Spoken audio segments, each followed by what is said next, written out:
अस्सलाम वालेकुम, मैं हूं फैसल तारिड़।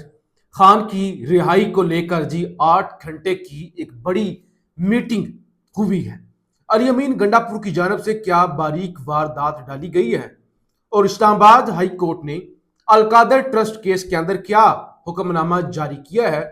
40 तैयारे अमेरिका के तबाह हुए हैं, ये क्या खबर है। इस हवाले से इस वीलॉग के अंदर हमने बात करनी है। आपसे गुजारिश है इस चैनल को जरूर सब्सक्राइब करें और फीडबैक जरूर दिया करें। एक लंबे अरसे से तमाम नजरें महमूद खान अचकजई साहब पर लगी हुई हैं और सुहेल अफरीदी साहब पर भी तनकीद होती है। सारी पीटीआई पर तनकीद होती है कि या तो आप मुफाहमत करें या मुजामत करें, कुछ भी करें, खान को रिहा करवाएं। आप कर क्या रहे हैं? और अचकजई साहब कभी रूठ जाते हैं कि मेरे ऊपर तनकीद होती है, और जाहिर है फिर तनकीद तो होती है। जब जितना बड़ा आपका मनसब होता है उतनी बड़ी आप पर तनकीद होती है। अब क्योंकि इमरान खान की बहनें वो भी अपना एहतजाज कर करके थक गई हैं, मतलब उनकी मुलाकातें तो नहीं करवाई जा रही ना, और पीटीआई का वर्कर भी शदीद मायूस है। सुहेल अफरीदी तक इवन उन पर एतमाद नहीं करते। आज 8 घंटे लंबी, इससे पहले भी एक खबर आपको दी थी वीलॉग के अंदर जिसमें आपको बताया था कि एस्टैब्लिशमेंट की जानब से कुछ बैकडोर राब्ते पीटीआई के साथ किए जा रहे हैं, और ईद के मौके पर आपको यह भी खबर दी थी कि खान की 2 बहनों की मुलाकात भी हो सकती है। अब 8 घंटे लंबी मुलाकात महमूद खान अचकजई अलामा राजा नासिर अब्बास की क़यादत में हुई है, जिसके अंदर 8 घंटे बैठकर यही तय किया गया है कि करना क्या है। बातचीत, यानी फैसला यही हुआ करनी बातचीत ही है, कोई मुजामत कोई एहतजाज उस तरफ नहीं जाना, और बातचीत करनी है। और किसी को भी बातचीत जो हो रही है बतानी नहीं है, यानी और अगर कोई स्पॉइलर होगा पीटीआई के अंदर, स्पॉइलर होगा कि ये कर रहे हैं, ये गद्दार हैं, ये 2 नंबर हैं, इन्होंने खान का सौदा कर दिया, ऐसा है वैसा है, तो फिर उसको सबक सिखाया जाएगा। महमूद खान अचकजई ने एक करारदाद भी मंजूर करवाई है जिसके अंदर उन्होंने हमायत मांगी है कि क्या ये जो मैं करने जा रहा हूं सब मेरी हमायत करते हैं, तो सब ने करारदाद पास की ताकि रिकॉर्ड का हिस्सा रहे।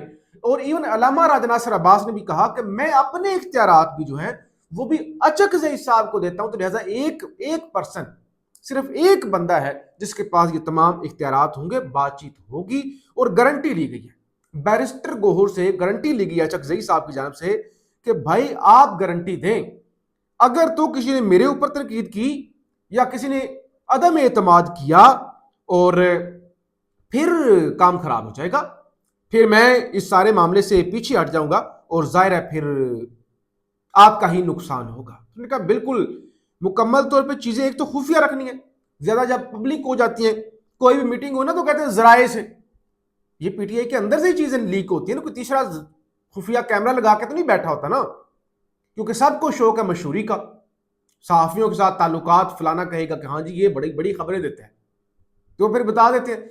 अभी इजलास खत्म भी नहीं हुआ होता, खबरें पहले लीक हो गई होती है। तो बहरहाल ये 8 घंटे जो है वो लंबी डिस्कशन हुई है, और इसके अंदर सहाफियों ने पूछा शायद खटक से और बाकियों से कि क्या कोई वो जो इस्तीफे आपने पार्लिमानी कमेटियों से दिए हुए हैं उस सवाल से भी कोई वापसी डिस्कस हुई, नहीं हमारा 1 पॉइंट एजेंडा था 8 घंटे की मीटिंग के अंदर कि खान को रिहा किस तरह से करवाना है, खान के लिए रिलीफ किस तरह से लेना है, यही डिस्कस किया गया। दूसरी तरफ गंडापुर ने क्या बारीक वारदातें डाली हैं, क्या डिस्कस हो रहा है, देखिए एक वीलो के अंदर आपको बताया था कि शेर अफजल मरवत ने सुहेल अफरीदी के खिलाफ वफाकी आईनी अदालत से रजू कर लिया, जिसके अंदर मौक़िफ़ अपनाया गया है कि अली अमीन गंडापुर को रिस्टोर किया जाए।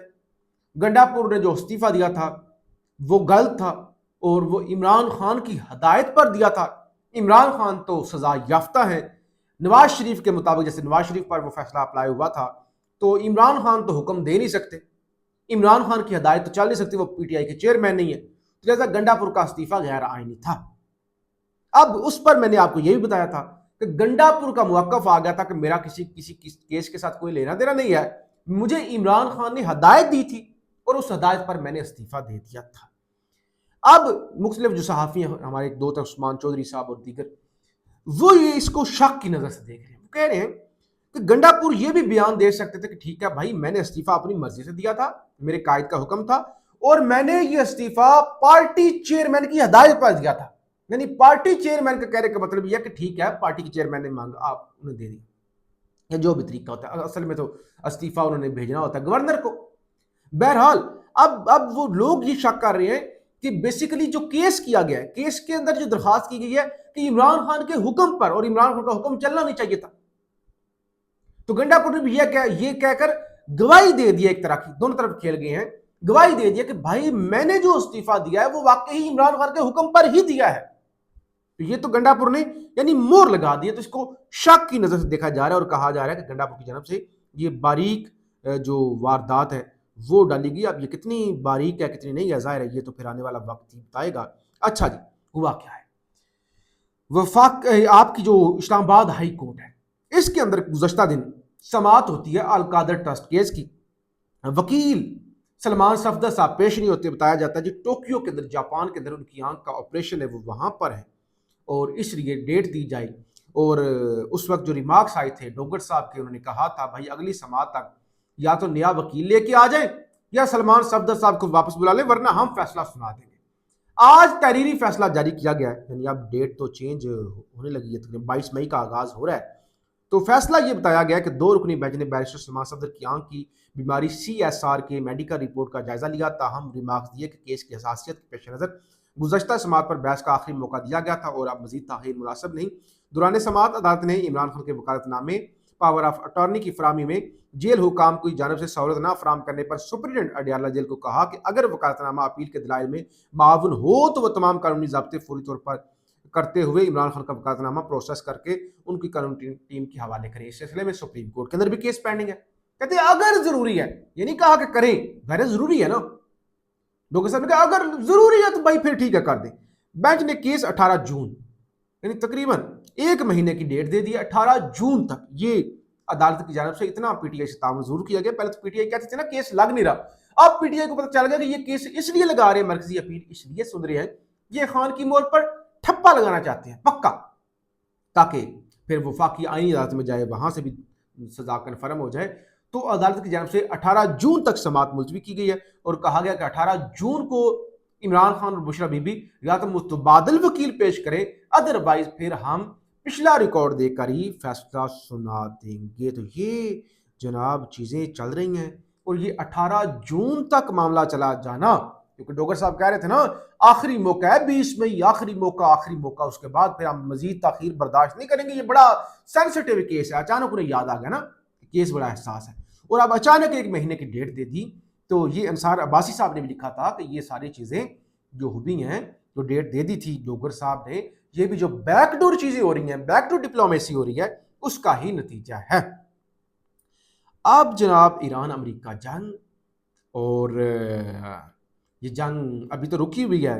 अमेरिका जोर लगा रहा है कि उनके हक में उनकी पसंदीदा कोई डील हो जाए, लेकिन आज सुप्रीम लीडर का बयान आ गया था कि यूरेनियम से वो पीछे नहीं हटेंगे और ना किसी दूसरे मुल्क लेकर जाएंगे। हालांकि आज जो क्रेमलिन से स्पोक्स पर्सन है यानी रशिया से दिमित्री पेस्कोव, उनका बयान सामने आया है कि Russian president Vladimir Putin shares with China's president Xi Jinping the idea of transporting and storing Iranian enriched uranium in Russia. यानी वो कहते हैं कि जब पुतिन ने दौरा किया है ना चाइना का, तो वहां पे ये भी चीज डिस्कस की गई है कि वो जो 450 किलोग्राम यूरेनियम है वो रशिया या रख ले या चाइना, जिसके पास भी। लेकिन सुप्रीम लीडर ने आज कह दिया कि भाई ऐसी कोई बात नहीं है। और फिर बीबीसी की एक खबर सामने आई है, बीबीसी ने यह बताया है कि ये जो जंग हुई है ना, ऐसे ही नहीं कि डोनाल्ड ट्रंप दोबारा दूसरी बार हमला नहीं कर रहा। सीज फायर तो कब का एक्सपायर हो गया था, फिर उसके बाद गैर मुआयना मुद्दत, यानी वो किसी वक्त भी सीज फायर खत्म हो सकता है और अभी तक नहीं खत्म हुआ, उसको भी 3-4 हफ्ते गालिबन गुजर गए, 2-3 हफ्ते। तो क्योंकि नुकसान बहुत ज्यादा अमेरिका का हुआ है। खबर क्या है, ईरान जंग के दौरान अमेरिका के 42 तैयारे तबाह हो गए, 42 या उन्हें नुकसान पहुंचा। जिन तैयारों को नुकसान पहुंचा या वो तबाह हुए उनमें बगैर पायलट के तैयारे, लड़ाका तैयारे और ड्रोन तैयारे शामिल है। रिपोर्ट अमेरिकी कांग्रेस की कांग्रेस रिसर्च सर्विस ने मुरतब की है। यानी अमेरिका की अपनी रिपोर्ट है कि मजमूई तौर पे इस जंग के अंदर जो अमेरिका और इसराइल ने ईरान पर मुसल्लत की थी, अगर से मीडिया में कहा जाता है ईरान जंग, ईरान वार, भाई ईरान जंग कहां से आ गई? ये तो उनके खिलाफ जंग इंपोज की गई थी, उन पर थोपी गई थी। तो 42 तैयारे अमेरिका ने तबाह करवाया। फीडबैक जरूर दीजिएगा। पाकिस्तान जिंदाबाद।